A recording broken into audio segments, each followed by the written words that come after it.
Va ora in onda Spazio Più.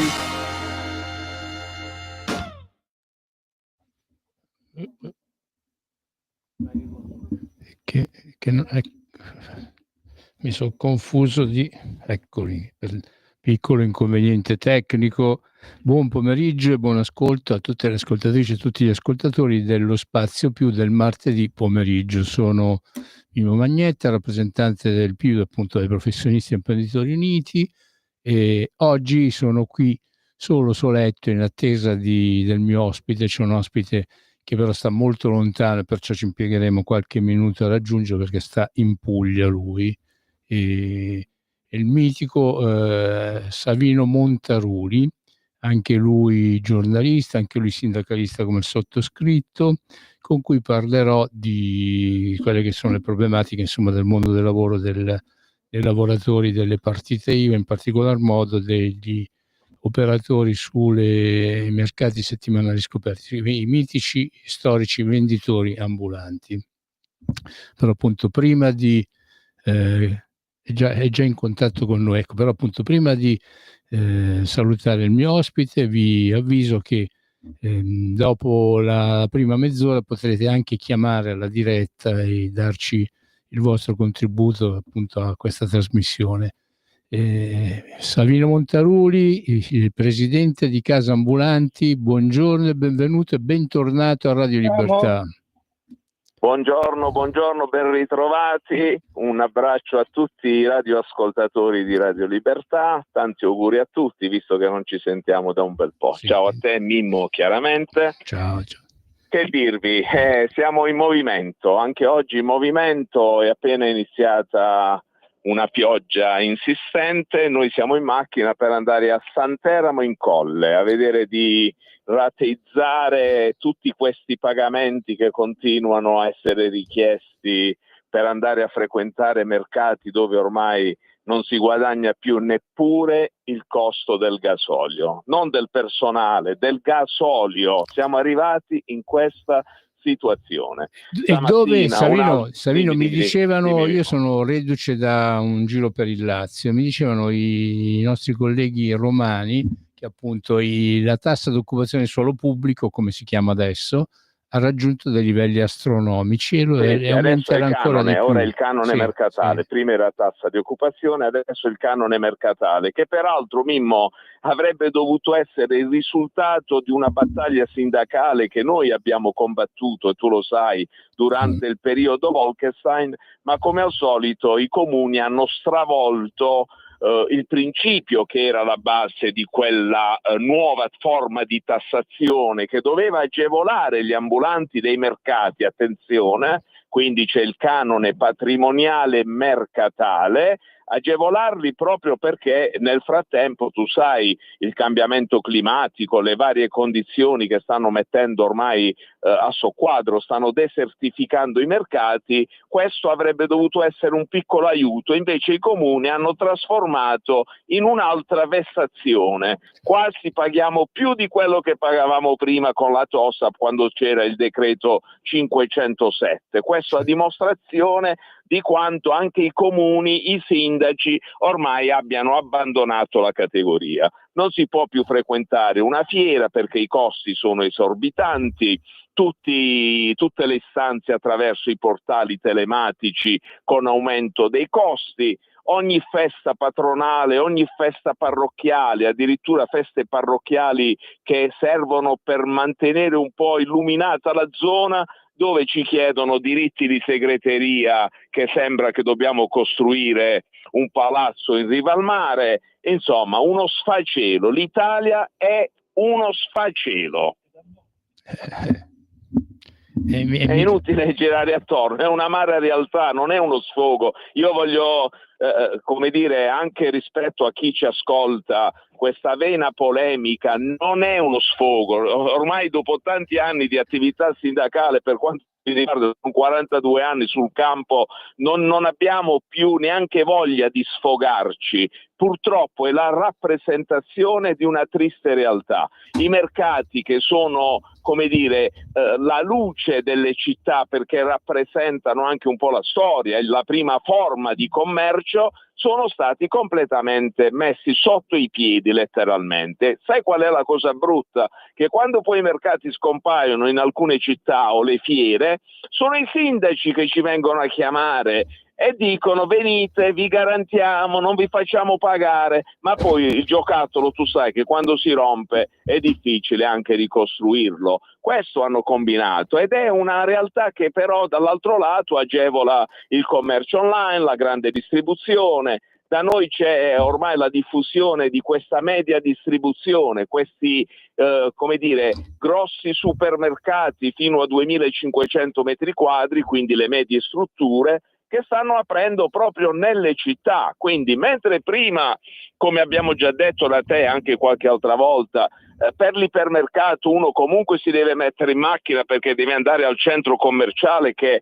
è distante, oggi invece strutture di Lidl, ad Andria si è aperta Lidl, la Lidl ultimamente, a Bari ne hanno aperti 2, a Biceglie c'è un altro, Famila, altro gruppo enorme di grosse superfici, sono quelle che tu scendi da casa e trovi il mini ipermercato di 2000 metri quadri che fa, ovviamente ammazza il piccolo negozio e il mercato, anche perché con il sistema delle offerte, tu sai come funziona la grande distribuzione, su alcuni prodotti non guadagna o addirittura li vende sotto costo, però poi il prodotto civetta ti induce a spendere altre risorse, e se il tuo budget è di 1000 euro al mese e ne hai lasciate 300 all'ipermercato, è ovvio che vai a sottrarre le risorse al macellaio, al fruttivendolo sotto casa che sta lì ad accendere la luce e a garantire, come dire, che la zona periferica sia illuminata dal negozio, e stiamo a fare il servizio gratis ai signorotti delle amministrazioni comunali, che ormai adesso come sindaci arrivano anche a prendere 10.000 euro al mese, altro che volontari. Questo vogliono passare tutti per volontari, Mimmo. Con chiunque parlo, se parlo con gli assessori, parlo da Andria, ma anche gli altri comuni, ti vogliono il grazie. Dicono: ci dovete ringraziare, ma di che cosa? Dello sfacelo che combinate. Ringraziare di che cosa? Un assessore che prende 6.000 euro al mese vuole essere ringraziato. No, ma mi fai parlare anche a me un po'? No, vai, scusami, tu sai che io Scusami, quando prendo... lo so, scusami. Senti un po', ma i negozi ancora si trovano dalle parti vostre? Perché io sono stato giù nel centro Italia, mi sono girato un po' in lungo e in largo il Lazio, ma ho fatto decisamente fatica a trovare negozi. Ho trovato una miriade di negozi vuoti, deserti, abbandonati, tutti quanti o in cerca di affittuari o in cerca di acquirenti. Giù in Puglia ancora esistono dei negozi, ci sono ancora paesi in cui se uno vuole trova il negozio di vicinato? Sì, no, Mimmo, noi per fortuna abbiamo un tessuto di piccole imprese che resiste, anche perché, diciamo la verità, sono imprese storiche, spesso ancora a carattere familiare, per cui diciamo che da questo punto di vista il tessuto non è andato questo patrimonio, perché di questo parliamo, al contrario di altre città. Io anche nel Lazio, tu lo sai, anche voglio dire in Lombardia, che sono zone che io conosco bene, diciamo che le piccole imprese, il piccolo negozio è anche in qualche modo si è snaturato anche, no? Magari è gestito anche da soggetti di diversa nazionalità. Da noi invece resiste ancora l'alta gastronomia, gli esercizi di frutta e verdura sono davvero, come dire, di una eccellente qualità e anche strutturalmente molto molto interessanti. Insomma, abbiamo bar, ristoranti di altissimo livello, quindi resiste il tessuto, però resiste con grande difficoltà. Non è più l'impresa di una volta dove uno investiva e faceva l'imprenditore. Oggi se tutto va bene, fai il dipendente, nel senso che la condizione di un commerciante e quella di un dipendente, e questo non significa fare impresa. Fare impresa significa rischiare in proprio, però anche avere la giusta remunerazione. Savino, ma da voi resistono anche le nonne delle orecchiette. Io qualche settimana fa nella mia trasmissione ho parlato di questa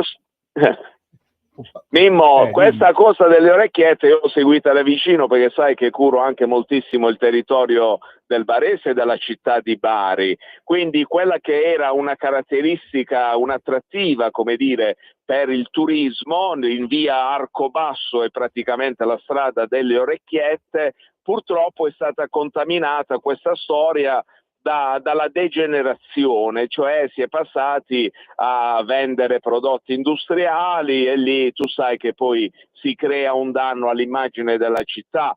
Io, oltre che voglio dire trasgredire le norme, io ho proposto anche a Vito Leccesi, al sindaco, di farsi carico di un progetto vero e proprio per le signore pastaie di via Arcobasso a Bari, cioè un progetto che valorizzasse la manipolazione delle orecchiette, cioè la dimostrazione della lavorazione della pasta per produrre le orecchiette e non l'aspetto commerciale, che comunque ne avrebbe avuto un vantaggio in maniera indiretta, perché l'indotto poi avrebbe trovato vantaggi. Savino, il sindaco cosa ti ha risposto a questa tua idea? Come, Mimmo? Purtroppo io mi chiedo scusa ogni tanto perché purtroppo sono in viaggio, ho qualche difficoltà. Dicevi il sindaco? Il sindaco di Bari cosa ti ha risposto riguardo a questo? Il sindaco di Bari, diciamo che non solo lui, ma l'intera amministrazione comunale ha cercato e stiamo cercando insieme, come dire, di regolarizzare da una parte con la facoltà, abbiamo messo anche dei corsi a disposizione gratuiti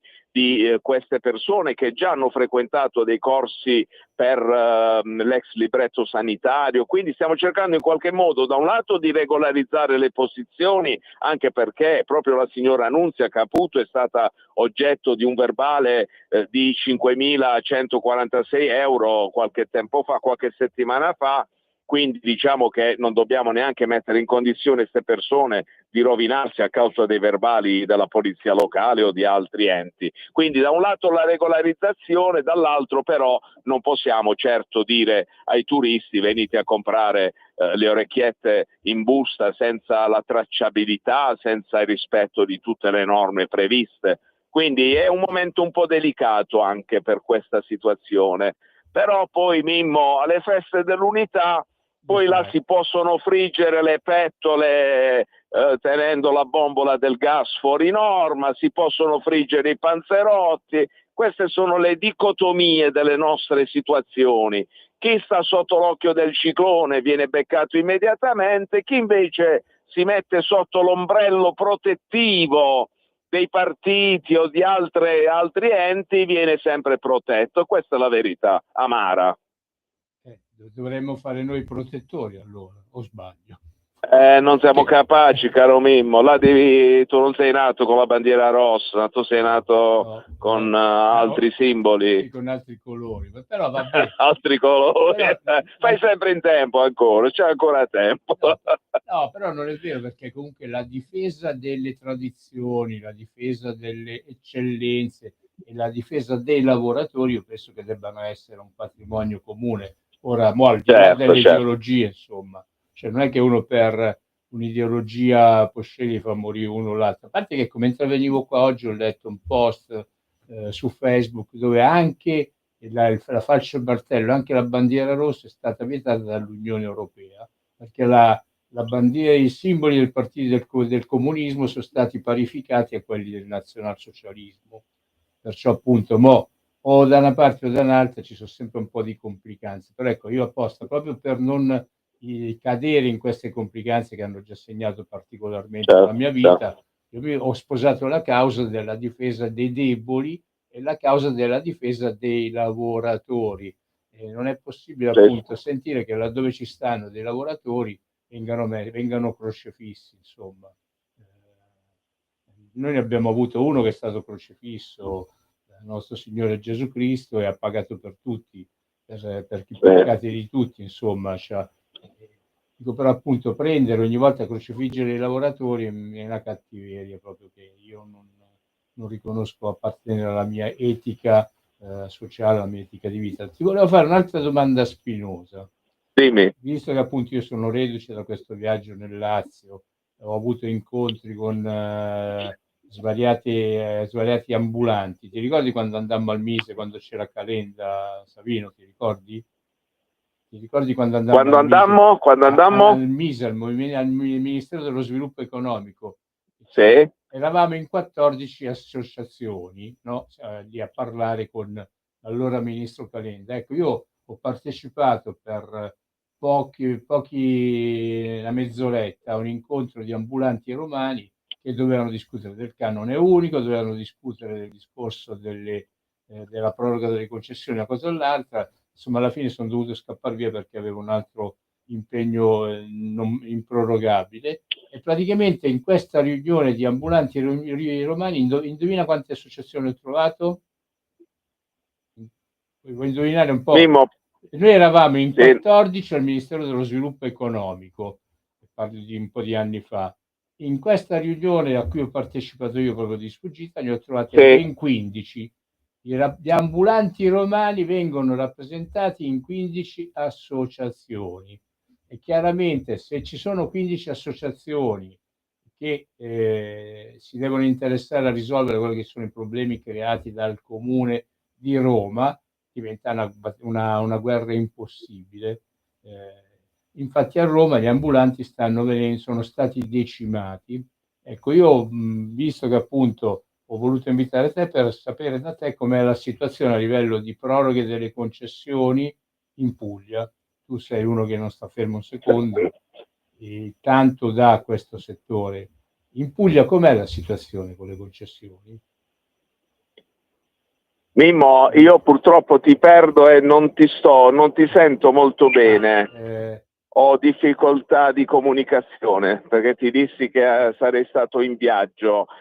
Tu in merito alla situazione mi dicevi l'ultima parte, mi chiedevi qual è la situazione? Il rinnovo delle concessioni in Puglia, come viaggia? Allora, per il rinnovo delle concessioni io ti dissi e ti ho detto già da tempo fa, ormai è passato più di un anno, siamo riusciti ad avere i rinnovi dodicennali praticamente in tutta la Puglia.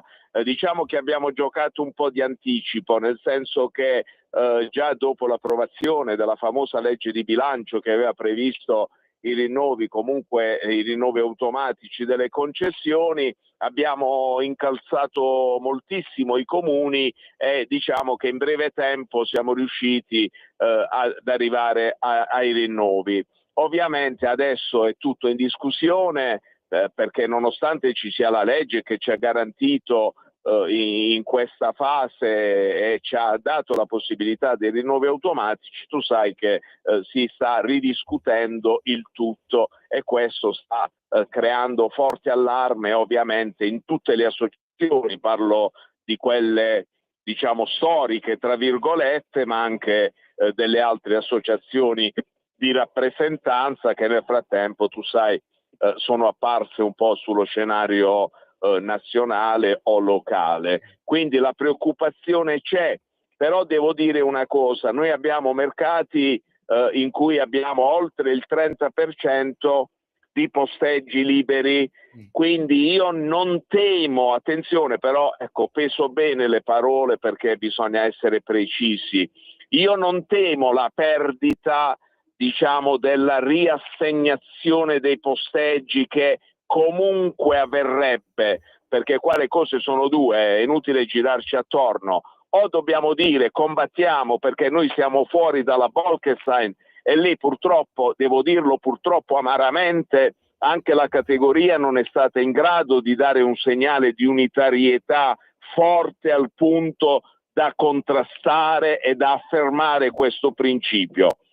Dall'altro invece, se le norme sono quelle in cui sta andando la direzione del governo, cioè quello di affermare il principio comunitario secondo cui bisogna andare a riassegnare i posteggi, a parte le modalità, le tutele per le quali ovviamente tutti stiamo lavorando, il dato di fatto è che nei mercati, poiché c'è disponibilità di posteggi, il rischio non è di perdere il posto, attenzione, il rischio invece è di perdere la postazione. Quindi non perdi il posto, ma perdi la postazione dove attualmente magari un soggetto ha investito anche soldi propri perché ha acquistato un ramo d'azienda con un posteggio magari in una certa posizione che non sarà riaffermato con quella stessa modalità.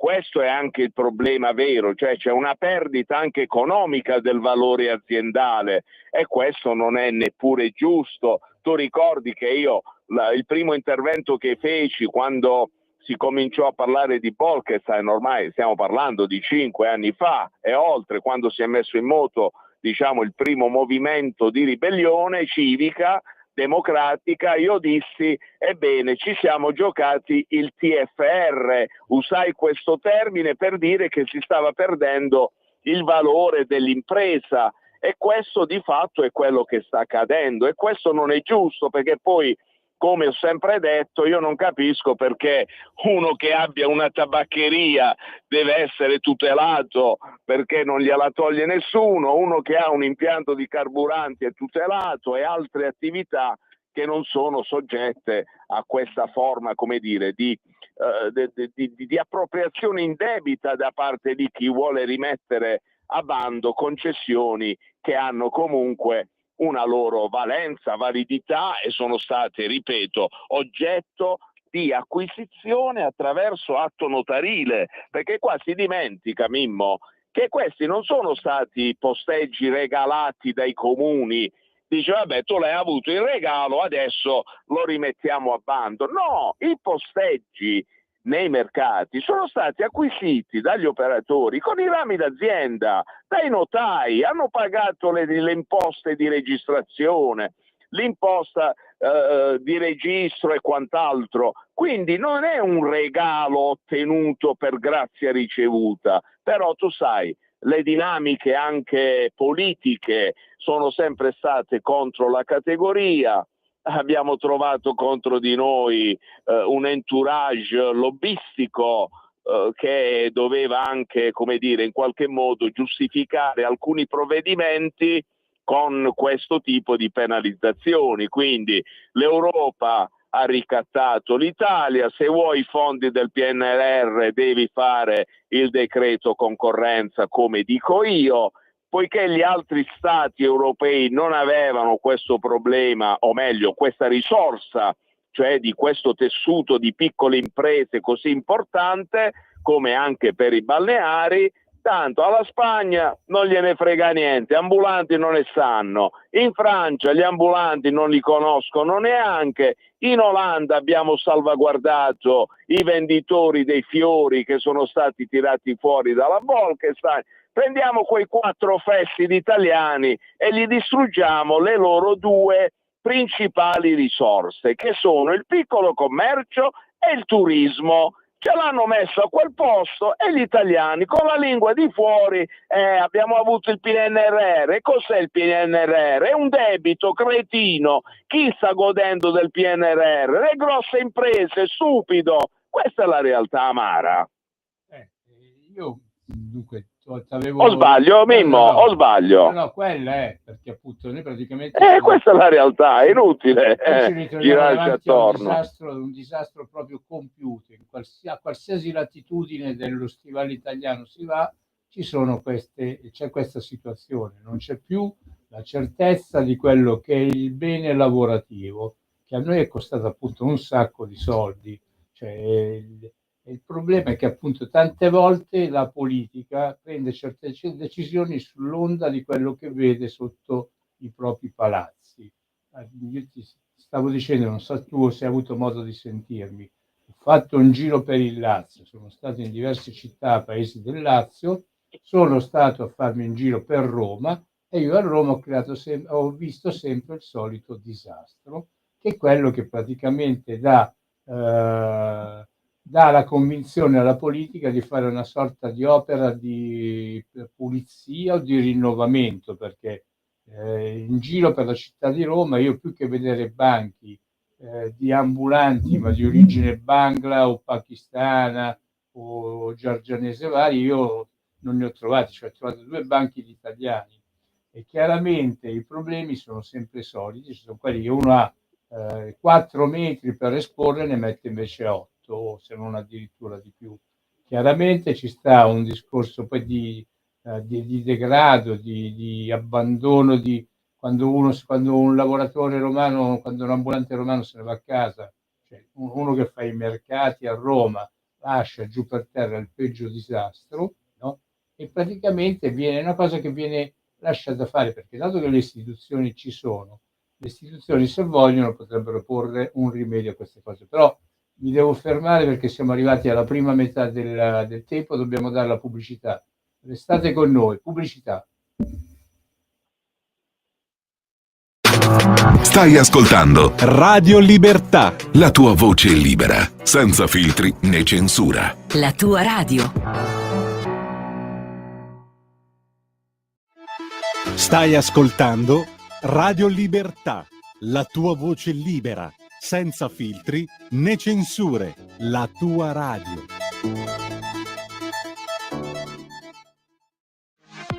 La tua radio è ascoltabile anche con la televisione in digitale. Sul telecomando della televisione digitale o del tuo ricevitore digitale puoi scegliere se vedere la TV o ascoltare la radio. Risintonizza i canali radio e troverai anche Radio Libertà, canale 252.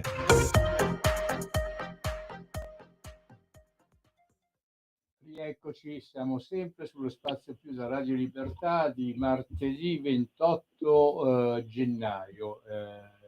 Il numero per la diretta, per chi volesse intervenire, fare delle domande, porre delle domande anche al mio ospite Savino Montanuri, è 02 92 94 72 22.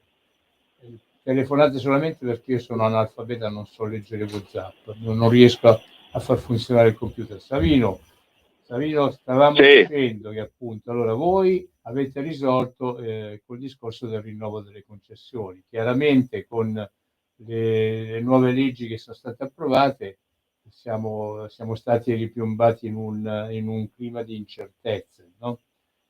Io penso che dovremmo stare ben attenti, perché ci potrebbero capitare, far capocollo, delle sorprese mica da ridere. È vero che appunto tu dici che anche in Puglia ci sono il 30% dei posti. Mi stai sentendo, Savino? Mimmo, la linea ce l'ho, ma non ti sento bene purtroppo. Peraltro sono in pieno territorio murgiano, sto attraversando l'Alta Murgia, quindi mi dispiace, ma oggi avevamo questo collegamento un po' particolare, insomma. Proviamo, vediamo un po'. Comunque, noi a te invece ti sentiamo benissimo, forte e chiaro, la tua voce è limpidissima.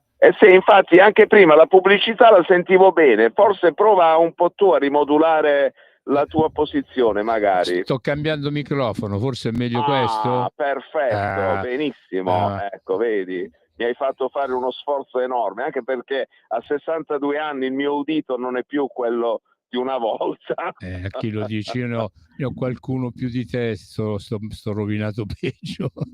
Vabbè, allora ti importante resistere. Sì, dimmi, allora, noi non molliamo mai, insomma, noi siamo qua sempre sulla cresta dell'onda a cercare di portare avanti la tutela dei deboli, insomma, perché poi alla fine i nostri lavoratori ambulanti sono deboli. Ma mi dicono dalla regia che abbiamo già una telefonata. Sentiamo cosa ci hanno da dire. Buongiorno, chi sei, da dove chiami? Sì, ciao Mimmo, se ti avvicini un po' il microfono si sente, perché io da casa faccio fatica a sentirti. Sembra che stai parlando tipo da dentro un bidet, una cosa del genere. Che parlavo con l'altro microfono.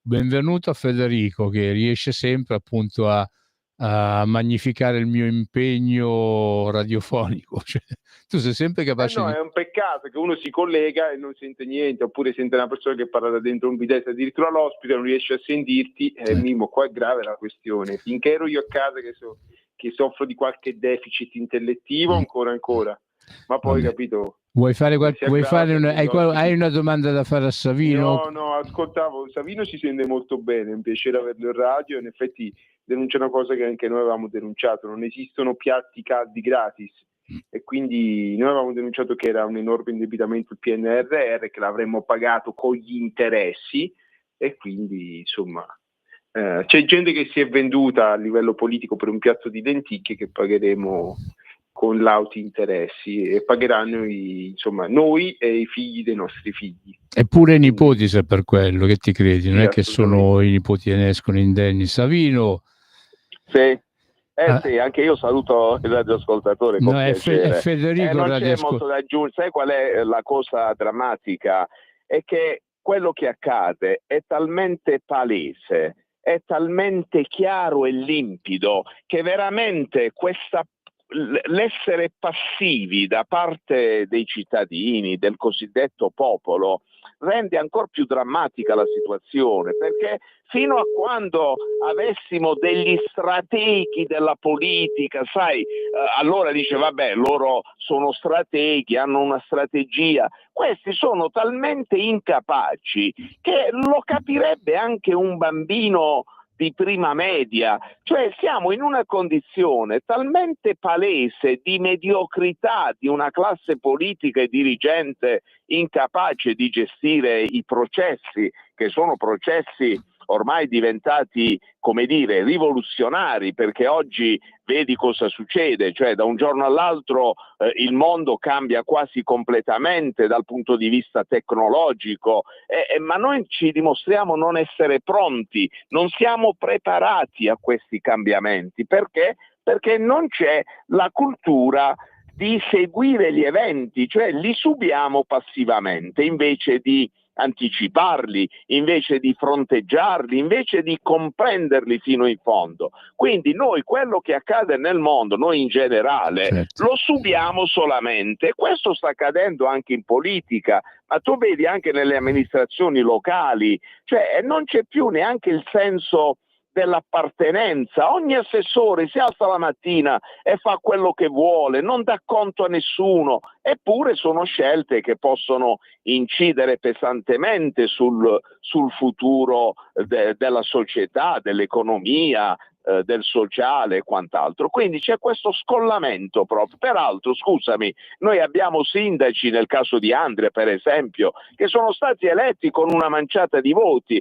cioè noi su 77.000 elettori vanno a votare sì e no ormai il 30%, poi al ballottaggio non ti dico, quindi anche la rappresentatività è venuta meno, cioè ci sono amministratori, pensa un po', la regione, parlo della regione Puglia, dove si legifera, dove un consigliere regionale costa 15-18 mila euro di compensi al mese, eppure alle regionali qual è l'elettorato che va a votare? Il 32, il 35%, ma possibile che questa gente debba godere di tanti privilegi senza neppure il consenso popolare? Ecco perché poi scattano altri meccanismi, perché se uno va a fare il sindaco su un elettorato di 77.000 euro con soli 18.000 euro al ballottaggio, 18.000 voti al ballottaggio, per quei 18.000 voti è ovvio che farà di tutto per accaparrarseli in qualunque modo, e poi emergono tutto quello che sentiamo ogni giorno, perché qui anche i fenomeni corruttivi hanno raggiunto ormai livelli altro che pensavamo che seconda, terza repubblica. Qua siamo tornati veramente alla politica da sottoscala, cioè una politica che non ha più dignità e che non riconosce neppure i minimi principi costituzionali, altro che la difesa della Costituzione. Parlo in generale, non voglio generalizzare. Ti devo interrompere, però è la realtà, la troviamo di fronte a noi ogni giorno, no? Sì. Non è che ti devo interrompere perché non so se c'ho un'altra telefonata o se è sempre Federico. Proviamo. Buongiorno, chi sei, da dove chiami? Sì, salve, sono Giampaolo Bernasconi, chiamo da Folotto in provincia di Como. Ciao Giampaolo. Salve, sentite, io non sono un esperto della Bolkestein, quindi non posso giudicare. Però volevo dire due cose semplicissime. Una è che nel 2005 in Italia c'era 1,5 milioni di poveri in povertà assoluta, cioè vuol dire gente che non riesce a tirare a fine mese, e adesso i poveri sono saliti a 6 milioni. Sono dati Istat, non me li sto inventando, sono 6 milioni di poveri che sono continuati a salire. Quindi il governo Meloni dovrebbe, sì, dire che sta facendo delle cose buone, però dovrebbe anche capire questa realtà. Poi un altro discorso sulla globalizzazione e sulle delocalizzazioni. C'è stato un articolo di Antonio Soci su Libero, che ripete un articolo che ho messo sul mio blog 2 anni fa. Chi ha fatto le delocalizzazioni nel mondo? L'ha fatta Bill Clinton, cioè l'ha fatta la sinistra. Quindi la globalizzazione nel senso deteriore del termine e le delocalizzazioni e la distruzione della classe media e della classe operaia è merito di Bill Clinton, ossia della sinistra. Grazie, buongiorno. Grazie Giampaolo. Savino, cosa gli rispondiamo a Giampaolo? Prego. Più che risposte bisogna prendere atto di analisi che sono i dati di fatto, lo ha detto bene, l'Istat ha certificato ad oggi quelli noti, perché poi c'è una fascia di sommerso anche che non riusciamo a identificare, dei 6 milioni di poveri che vivono sotto il livello proprio di sopravvivenza, sono un dato drammatico che non va assolutamente sottovalutato, perché significa che il divario tra chi invece può ancora permettersi davvero di vivere e di spendere in maniera, come dire, incontrollata, perché se aumentano... Ci stiamo perdendo Savino. Savino? Mi senti? Io sento. Vai, prosegui. Che questa è una situazione preoccupante di cui la politica si deve far carico, però in fondo sono, come ha detto anche l'ascoltatore, è il risultato di scelte precise, scelte ovviamente fatte a livello globale, ma che interessano poi anche nel piccolo i nostri. Ahimè il collega di Bill Clinton per quanto riguarda le sue operazioni a livello globale. Savino, ti sentiamo a tratti e male adesso, evidentemente sei in una zona poco coperta. Ti stai avvicinando a Santeramo in Colle o mi senti ancora? Abbiamo perso Savino per strada. Vediamo un po' se la regia riesce a recuperarlo. No, niente da fare. Insomma, comunque Savino ci ha spiegato chiaramente quella che è la situazione. Ecco, contrariamente a quello che sta accadendo appunto in Lombardia, a quello che sta accadendo anche nel Lazio, per esempio in Puglia, ecco, loro sono riusciti a fare rinnovare le concessioni. Qua in Lombardia il sottoscritto assieme ad altri colleghi sindacalisti erano riusciti nell'opera appunto di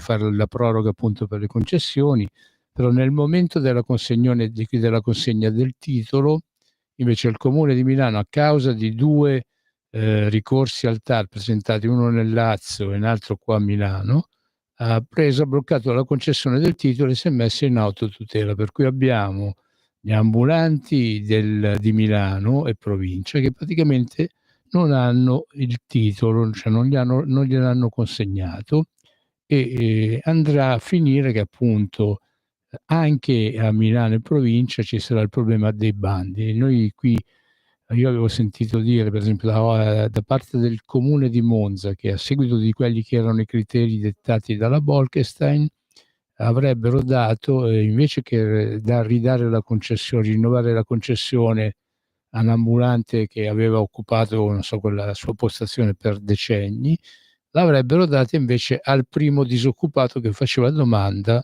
per fare quel lavoro ambulante, perché appunto in pratica la direttiva Bolkestein prevedeva. Perciò appunto Savino Montaruli ha detto che in Puglia loro vanno tranquilli perché dato che c'è il 30% dei posti che sono deserti, sicuramente il posto non mancherà a nessuno. Potrà accadere che invece il posto buono che uno si è comprato facendo anche mutui importanti, chiedendo prestiti importanti, che poi i prestiti quando uno li fa poi bisogna anche renderli, no? Ecco, praticamente potrebbe accadere che qualcuno si ritrova ad aver assegnato un posto che è di minore valore, che è un po' quello che sta succedendo poi anche a Roma. Noi a Roma abbiamo una giunta.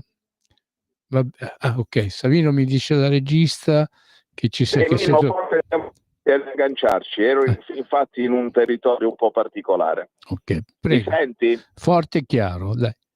Stavo appunto spiegando agli ascoltatori che appunto tu avevi detto che, considerato che c'è il 30% dei posti vacanti, sicuramente l'ambulante pugliese il posto non lo perderà, però potrebbe capitargli che invece che avere la sua postazione che gli è costata fior di quattrini, gliene danno uno allo sprofondo. Io stavo spiegando che a Roma la giunta comunale attuale di Roma, ma preceduta da quell'altra, dalla Virginia Raggi, ha spostato gli ambulanti da posizioni di pregio a livello commerciale e li ha mandati allo sprofondo. Ecco, questo potrebbe essere il rischio che potranno correre tanti ambulanti sia in Puglia che nel Lazio, comunque in tutta Italia, perché anche in Piemonte è che stanno sistemati meglio.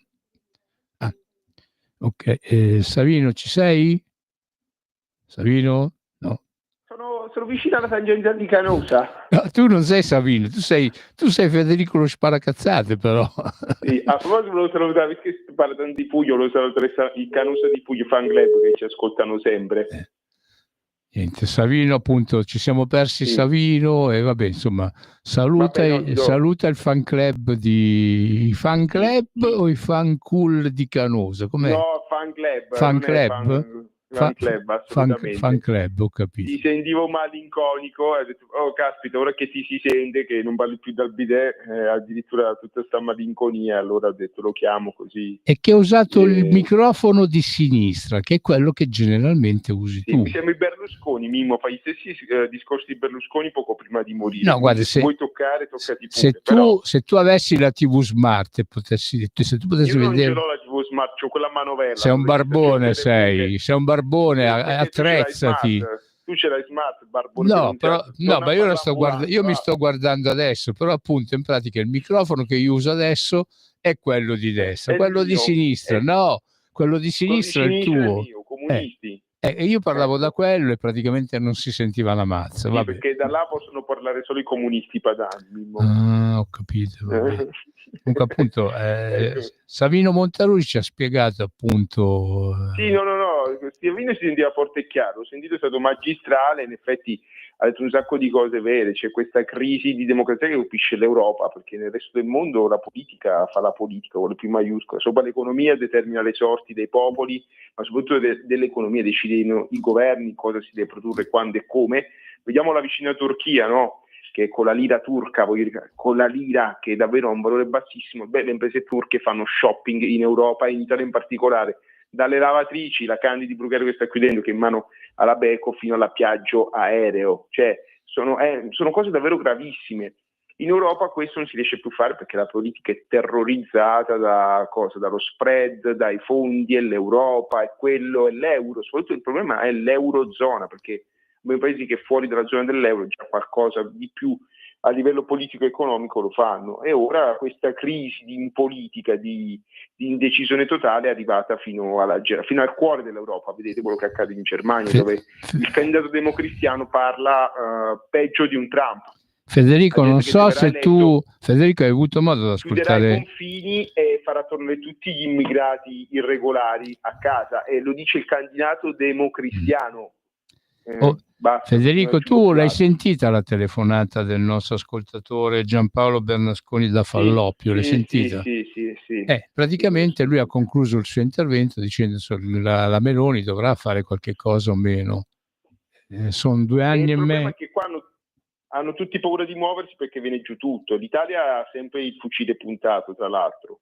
In effetti tutti abbiamo detto, quante volte abbiamo detto in radio che se il governo di destra fa come il PD la gente non va più a votare, va a votare l'originale. Quante volte abbiamo detto? Il problema è che c'è un terrore che attanaglia tutte le classi dirigenti dell'Eurozona. Ma il problema è che il si vede. PD, la gente, i partiti di sinistra, almeno che erano intesi come quelli che rappresentavano e difendevano il popolo, ormai non esistono più. Cioè, quella è proprio Sì, sì. è La gente se ne un'utopia sta a che è casa. svanita, insomma. Sì, sì, la gente se ne sta a casa. Perciò io penso che se uno fa politica, cioè deve avere un briciolo di coraggio, deve prendere e applicare quelle che sono le necessità, le cose che servono appunto per mantenere vivo il proprio popolo, vivo l'interesse dei propri elettori e soprattutto per mantenere fede a quelli che sono i programmi che sono stati presentati in campagna elettorale. Cioè, questa è l'ora dei fatti e non delle chiacchiere. Anche se in effetti io sto sentendo diverse trasmissioni televisive in cui appunto dicono che pure Trump, che ha detto un sacco di cose e alla fine si sta già arenando. Ho sentito, vabbè che era il TG della 7, era una trasmissione sulla 7, c'era una che parlava, diceva che appunto adesso Trump dovrà fare i conti perché lui ha promesso tante cose e già non le fa più, perché praticamente... Ma in verità in 7 giorni è già fatto tantissimo. A me sembrano disperati i giornalisti italiani a vedere quello che sta facendo Trump, soprattutto quelli della 7, non ci sanno più cosa inventare e ora sono usciti con sta balla. Prima stava facendo troppo, ora sta facendo troppo poco. Staranno imbriachi di ancora di paura. Di ebbrezza per la perdita di Joe Biden, che vi ricordo che quel simpatico vecchietto ci ha trascinato in 2 guerre mondiali quasi, è un miracolo che non sia accaduto ancora niente nonostante quello che ha combinato. Quindi io vedo che si lamentano perché ha bloccato i fondi all'Ucraina, perché sta facendo tornare gli immigrati clandestini a casa, perché ha detto basta trans nell'esercito, basta gender, e già questo li ha fatti andare su tutte le furie. È ovvio che per fare un programma ci vuole tempo, soprattutto con la legge di bilancio, con i soldini si vedranno le gran parte delle cose. Poi la notizia della giornata è un'altra. La notizia della giornata è che la Cina colpisce ancora, Mimmo. Non so se l'hai sentito cosa hanno combinato in Cina. No, cosa hanno combinato? Oggi... In pratica, dei simpatici cinesini con soli 6 milioni di euro si sono inventati un'app open source, cioè aperta, senza proprietà, che chiunque può modificare, di intelligenza artificiale. Questa app a quanto pare, che si chiama DeepSeek, è ottima, è molto meglio di ChatGPT e altre app americane che sono costate centinaia di miliardi di dollari, e quindi in America, insomma, tutto il sistema finanziario americano sta letteralmente tremando perché io sto vedendo i nostri 2 amabili registi che quando ti sentono parlare di tutte queste cose qua che per me è arabo, sono lì che fanno così con la testa, cioè ripeti un attimino che sono tutte queste i cinesi che hanno fatto del giorno e forse del secolo. Cioè in America, dopo che hanno buttato centinaia di miliardi di dollari, si sono svegliati 3 cinesini in Cina che hanno fatto un'app libera, cioè che chiunque può modificare, open source, così si usa dire, come Linux, cioè un programma operativo, oppure come Firefox, che sono programmi che girano. Cos'è Firefox? È un browser, cioè ti permette di andare sul web, e non c'è un'azienda dietro a Firefox, è un programma libero che chiunque può modificare. Ecco, questi 3 cinesini con i chip vecchi, le sanzioni di Biden e tutto, sono riusciti a fare l'intelligenza artificiale con soli 6 milioni di dollari contro i centinaia di miliardi spesi in America. E questa cosa qua sta completamente facendo saltare miliardi e miliardi di investimenti, di debiti di corporation americane. È una notizia bomba. Ma Elon Musk si taglia le vene, allora, scusami se... No, Elon Musk è stato intelligente, non ha mai investito sull'intelligenza artificiale. Meno male che qualcuno crede ancora nella deficienza umana. Io sono uno di quelli, infatti sono sempre stato scettico, però posso dire che mi ha fatto molto godere questa cosa qua, che 3 cinesini sono riusciti a fare le stesse cose con un decimiliardesimo di quelli che, anzi nemmeno un millesimo di quello che gli americani hanno speso. Ma Federico, ma traducendolo in qualche cosa di più terra a terra, ma noi non potremmo lanciare qualche consiglio ai giovani che sono in cerca di lavoro, anche ai vecchi, ai cinquantenni, a quelli di mezza età che sono stati tagliati fuori dalle varie chiusure di attività? Io sono una persona sbagliata, sicuramente sono molto pessimista, potrei dire mi dispiace per il mondo di merda che ci è stato lasciato, poi mi chiamerà qualcuno a dire che sono volgare e tutto, però purtroppo questo è. chi è più ricco continua ad arricchirsi, chi è più povero continua ad impoverirsi. La Beh, classe media ma non allora i esiste. 3 cinesini non erano proprio 3 cinesini così scappati di casa. No, sì, lo sono, cioè scappati di casa no, però insomma rispetto a tutte le cose, all'ambaradan, tutto l'apparato americano, davvero sono 3 scappati di casa in confronto, sì. Sai, con Savino Montaruli io stavo parlando di quelle che sono state le mie ultime giornate giù in centro Italia, dove appunto mi sono ritrovato invitato in un incontro dove c'erano degli ambulanti di Roma che dovevano discutere dei problemi di Roma. Ecco, praticamente solo per discutere dei problemi di Roma, che sono veramente seri, perché appunto gli ambulanti di Roma stanno subendo giorno dopo giorno prepotenze che li porteranno a sparire dall'attività lavorativa, no? Ecco, però appunto io per discutere dei problemi di Roma ho trovato ben 15 associazioni. Raccontavo, che non rappresentano manco loro stessi, immagino. no, beh, rappresentavano ogni singola persona che è venuta là. Io mi ricordo che quando andammo appunto al Ministero dello Sviluppo Economico, quando c'era all'epoca il ministro Calenda, eravamo in 14 associazioni, insomma, più o meno un po' di persone le rappresentavamo, no? Ecco, appunto, noi eravamo in 14 per discutere a livello nazionale. Se io mi sono ritrovato in una riunione a Roma dove dovevamo parlare solamente dei problemi romani ed erano in 15. Cioè io ho perso tempo e comunque sia anche loro che si sono ritrovati a parlare di queste cose hanno perso tempo, perché poi quando ci sono 3 cinesini che si inventano una cosa che stravolge tutto il mondo, ecco, io invece che stare a parlare per radio, ormai sono tantissimi anni che poi le ascoltatrici e gli ascoltatori di questa radio mi sentono parlare di queste cose qua, io in effetti dovrei prendere, inventarmi, cioè dovrei prendere e parlare di certe cose, ecco, di queste che tu appunto hai appena annunciato. Io oggi a me erano sfuggite queste cose qua. Dovremmo appunto... Mimmo, si vede che sei mal informato. No, si vede che ormai sono sono vecchio, forse, ormai sono vecchio e certe cose non mi entrano, anche perché... Io col mio Telefunken a manovella sono riuscito a capire la notizia, Mimmo. Dovete il tuo televisore smart è poco smart. No, sì. No, io non ce l'ho smart il televisore. Cioè, allora perché fai tutto figo che dici che no, dico che mi vedo qua in radio, a Radio Libertà, abbiamo le varie tecnologie che abbiamo qua in radio, io riesco a vedermi mentre parlo, insomma. Comunque, Mimmo, quello che fa male di questo paese, ma di tutto il continente ormai, che noi perdiamo tempo a parlarci addosso, mentre il resto del mondo in movimento corre. Noi siamo fermi. Io penso che prima o poi saremo travolti dalla realtà che viene da fuori. Io di questo sono convinto. La gente continua comunque a sbarcare in Italia, le aziende cinesi e turche continuano a comprarsi qualsiasi cosa, indiane pure, e prima o poi verrà il tempo di pagare il conto, perché parlandosi addosso non si va da nessuna parte. Ormai non c'è più produzione, c'è solo rendita. C'è gente che pretende di mantenere delle rendite che vanno a discapito di tutto il resto della popolazione con l'appoggio di una certa mala politica addirittura. Così non si va da nessuna parte, questo è poco pan sicuro. Purtroppo staremo seduti, questa farà l'Eurozona, staremo seduti a aspettare il morto. Dobbiamo solamente sperare che chi appunto verrà dopo ci usi appunto come camerieri, come semplici servi. Posso chiudere con una massima di un mio carissimo amico che mi ha sempre detto: ricordati che chi vive sperando muore cagando. E con questo grazie a tutti dell'ascolto. Grazie Federico, sei sempre molto splendido in queste tue manifestazioni. Tra l'altro, Mimmo, io sto facendo fatica ad andare al bagno da qualche giorno, quindi insomma è un auspicio per me, così almeno ci vado al bagno.